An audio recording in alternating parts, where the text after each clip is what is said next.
Hey guys, this is Brian, still here. Gen Con 2022, Day 3, Saturday night. I had the Adventure of the King's Gambit, which is a Pendragon game. An excellent game with lots of Pendragonish things you'd expect, but also extremely well written because it talks about the certain little certain little aspects of the game that mechanically apply that are placed in there when you need them, which was extremely handy. Thank you, David. Okay, the King's Gambit. We're the party. There was how many? Did I have all six? I think I had all six. Yeah, I had all six. All six players. There are 2 female knights and 4 male knights.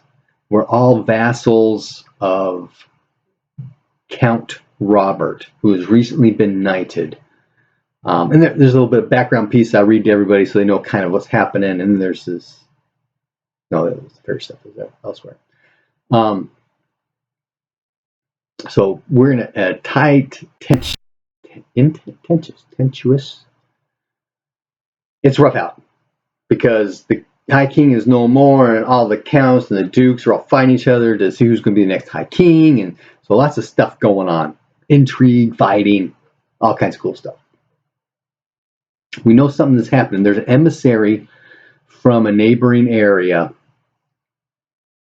come to talk with Count Robert. We know that because we're guarding where they're doing stuff, but we don't ever overhear anything. So we know something is afoot. Well, during one of the days that they've been there, it's like 3 or 4 days after the arrival, out in the courtyard, just downtime, standing around watching, talking to people. Nothing to do right now. We're out on duty. When we see one of the knights of the emissary out in the courtyard,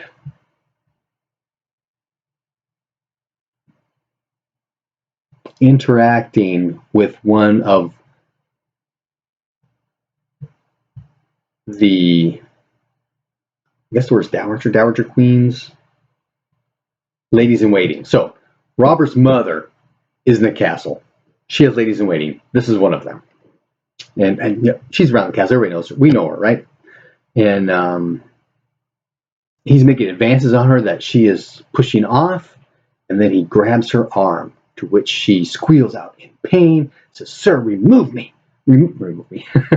Remove your hand," he says. "I will, for a ransom. A kiss." Kind of thing. And one of the female knights goes down and interrupts him, addressing the lady, saying that the queen has it for her, you need to go, and kind of reaches out to grab her. And so there's just almost a little tug of war going on. And a couple of other knights, come down, and the bad guy knight kind of poo-poos them and says, your children go off and play children's games, hoops and balls kind of stuff. And one of the player knights, he's getting ready to get antsy, and so we start talking about honor and hospitality, and there's some rules and repercussions that can occur here if things escalate. If you attack him and you made your hospitality roll, you're going to lose 3 points of honor. He has dissed you. If you don't do something about it, you're going to lose 1 point of honor. That kind of stuff going on. But before things get too heated, Robert and the emissary show up, and Robert sees what's going on, knows something up. So they come down, and he is upset with what, something's going on. It's not good. It's not right. I don't know if he's getting embarrassed or not, but he's not happy with what's going on. And the emissary comes down. He's getting a giggle out of this. Yeah.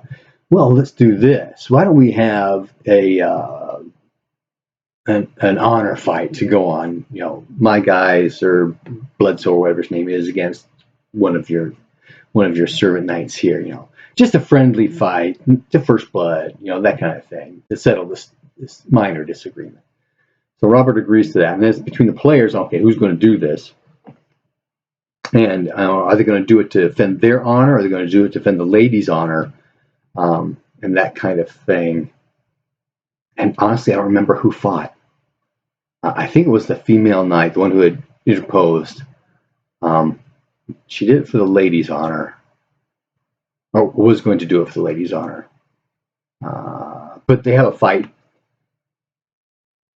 First round, she gets a critical success.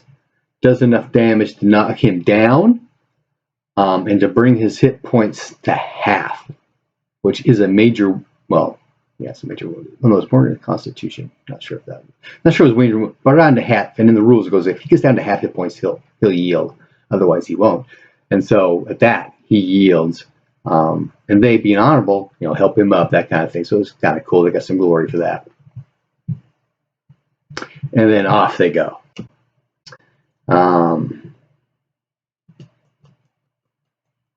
Time goes by. We get to part 2, where the vassal knights are out patrolling the area, and they're going by the Thorngate Forest, and they get to make awareness rolls. Those who make it feel uncomfortable, something wrong here, then they can make some kind of a roll, and then they can make make an awareness roll. Those who made the other roll get a bonus to the awareness roll, and they see steel glinting in the forest. Ambush! So there's a volley of arrows that come out. These guys are not as well armored as the other guys in the Dream of a Tower. These guys have chain, which is either 10 or 12. I think it's 10. They have chain, which is 10. That's right. Chain is 10. And one of them has reinforced chain, but it doesn't tell you it. But they use these PDF things, and the PDF just says chain, and it has this plus mark because it doesn't fill out the box, the character sheet. So I just added 2. Okay, make it 12. And a lot of arrows come in. Some of them too seem damaged, but there's also a chance of horses being hit, and a couple of horses got hit as well. And if the horse gets hit, you got to make horsemanship rolls to keep control of them, modified by the damage the horse actually takes, and that kind of stuff going on. So we got one horse that's not under control after the volley of arrows. After the volley of arrows, there's 30 knights coming out, and after 30 knights there are hundreds of spearmen. So everybody catches the clue. Okay, we need to get back to Robert, let him know what's going on, so we can prepare for a siege attack. The knight whose horse was hurt and missed the horsemanship roll has a modifier to the horsemanship of the follow-on, which they do make. And so they get back to the castle. The Robert knows what's going on. Warning bells. Everybody comes into the round tower, not the round tower, the Mott and Bailey. And they close up, and then the bad guys' army is setting up. Sorry, guys. Is setting up siege stuff. They're camping out, getting ready to siege. The next day, a herald comes up and says that if you'll swear fealty and pay for the rising of this army, that the Duke will settle terms, kind of thing. And Robert casts back that he wouldn't trust him to settle terms even if he did pay ransom. That morning before dawn, Robert is up and he's gathering up all the knights. He has a plan. So he tells the player vassal knights, okay, this is what I want you to do. Here's some new horses. You're going to ride hell-bent for leather for this Duke that's north of this other guy. Old Frick, I think his name is, I don't remember offhand. And tell him that I will swear fealty to him if he will come and help defend the fort, break the siege. So they do that. Drawbridge drops down, horses trample out, off they run. Now, pull out the map of the area. There's a road that goes to Wessex and then up to, not Slytherin, that's Harry Potter, but someplace where this Duke Ulfric is that he's trying to get to.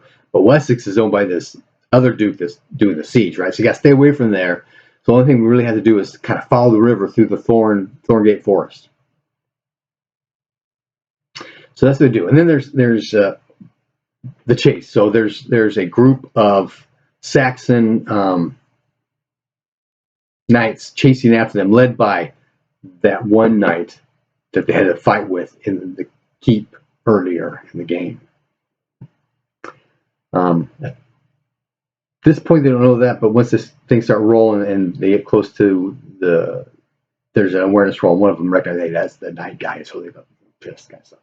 So anyway, they're being chased through the Thorngate, and we mark out. There's like a little mini game chase. There's 12 marks from where they're leaving to where they want to get to,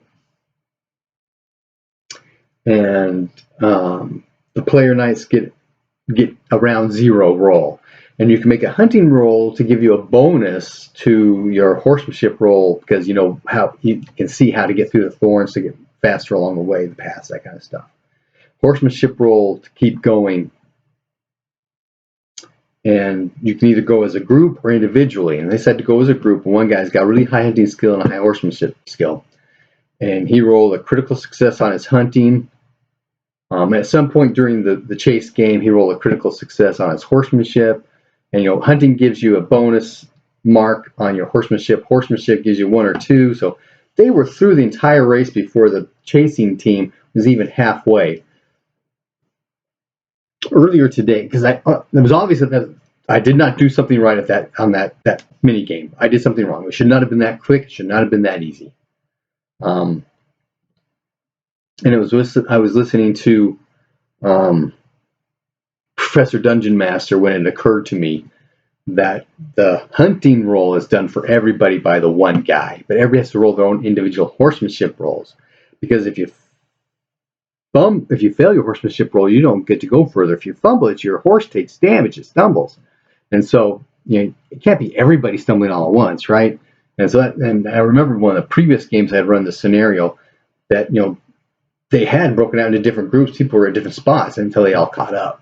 So yeah, I blew that, and that's one reason why this whole game session was so short. So they get through the Thorngate Forest. They come up to the next town, and this guy is the seneschal for Duke Ulfric, and but there is some bad blood between the seneschal's guys and Robert's guys, because at one point they were on other sides of a fight.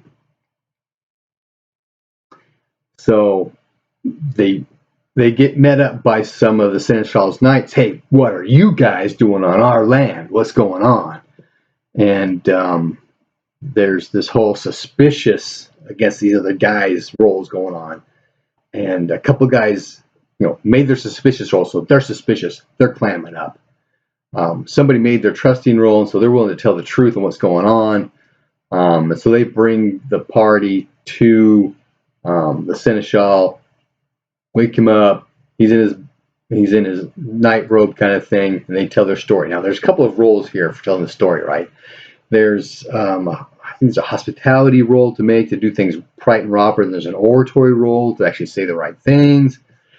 And while they made the honor or the hospitality roll, they missed the orate roll, and so there's an opportunity for, okay, somebody want to jump in and try and save this person, and somebody did and made their roll, so they saved that situation. Make a follow-on oratory roll, made that one. So the seneschal says, yeah, I can see that. We'll go and see Duke Ulfric in the morning. So next morning, they go to Duke Ulfric's place, and Duke Ulfric is all about this. So it takes him a week, though, to gather up his army. And as that's going on, the players have a chance to do chirurgery, to do some healing, because they took some damage as things were going on.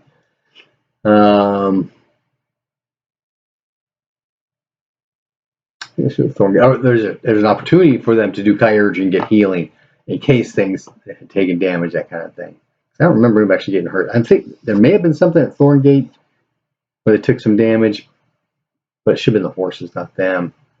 But anyway, week later, they're riding in the Vanguard with Dougal Frick. They come down, and when they get to Robert's place, they see that the bad guy Duke has broken camp and he's fleeing. So there's again another trait contrast roll, but it's not one against the opposing. It's, are you going to be cruel or are you going to be valorous? So if you're going to be valorous, you make your valorous roll, you chase after other knights. If you're going to be cruel, then you make your cruel, you just chase after the baggage train. So the baggage train guys just get cashed, no rolls to be made. The valorous guys actually come against a knight, and the female knight who was dealing with the bad guy knight at the beginning, he's out there, so they come face to face. They do a lance charge.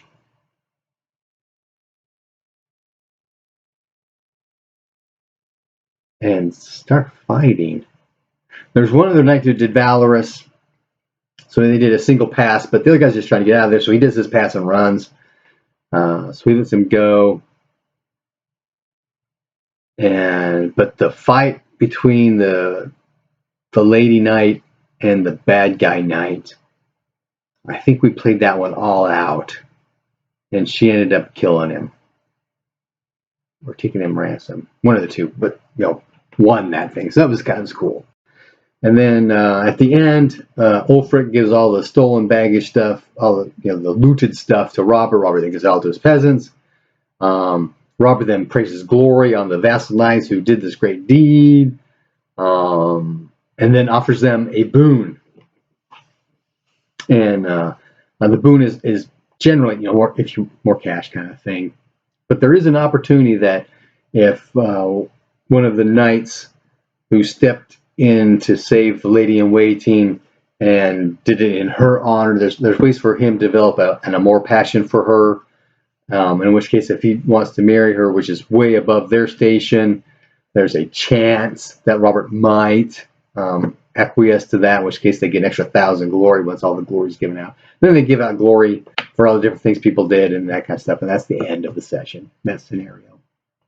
And like I said, with that chase scene thing going so fast, and the interactions with the seneschal actually going fairly easy, fairly quickly, because there's chances of you guys getting arrested, put in jail, and a week later coming to talk to the seneschal, and again, if you miss your rolls, back into jail you go, that kind of stuff, right? So the game went really quick, and I was done. Only took like 2 hours for a 4-hour game, and so I wander off. I was wandering out, and Todd from Chaos was coordinating all the games and stuff. So I'm gonna say, hey, my game ended early. And he said, hey, can you take over my game? And so this is where I had a half a game of the old Carker estate that I mentioned when I was talking about my game of the old Carker estate, because some of the stuff was similar, that sort of thing. And so I sat in and finished that one up for him. It was a lot of fun. So that's day 3 of Gen Con Part 2. Happy gaming. There's my arrow.